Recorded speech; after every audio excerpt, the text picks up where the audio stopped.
12 คนให้เจ้ามาเฮาเก่า12 คนให้เจ้ามาโฮมาสู่สูงให้เหนือมาสู่เสือให้เที่ยงเพื่อนให้เพื่อเจ้าก็มีของกินดีคือไข่ต้มก็มีปากสมภาระก็มีเหล่าสุราและกล้วยอ้อยสายวันซอยเครื่องตะรงก็มีวันชุมชีตกแดงดีจึงได้เส้นขวัญเจ้าหมอเถินจ่อยๆขวัญน้อยให้ตามาวา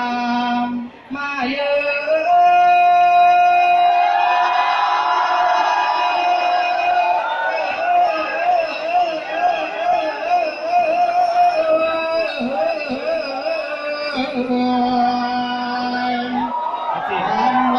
อยู่หัวซาลาคนตามาอยู่ตายาปากวัดปากมาอยู่ปากยานี้คนเกศีเกเก่าทั้งแก่เท่าหัวจำผม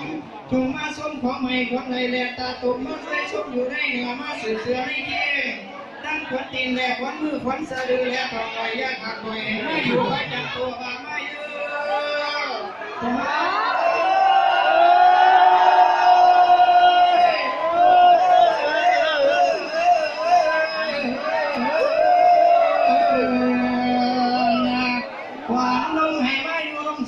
วันเก่ามาอยู่เก่าเกษาวันก้าให้อยู่ขาแดงแดงหัวแกงมาอยู่แข็งหลังอ้อ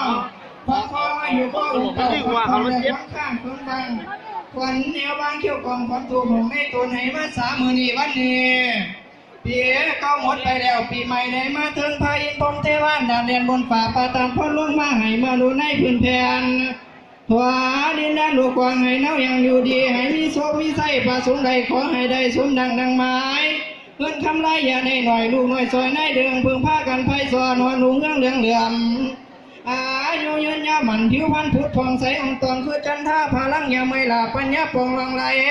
สุขสดใสกายาเข่งถึงยามีเถ่าสิ่งใดดีให้ร่างเข่าห้อยไปให้ไกลห่างสุขสมบังบกดานมาหลุดโลกตัวคนให้มาอยู่สักคนตับเท่าอายุเจ้า5,000 ภาษาก็ขาดเทินสาตบัดสาจาอายุจาสีบาพบันตุเตสาธุ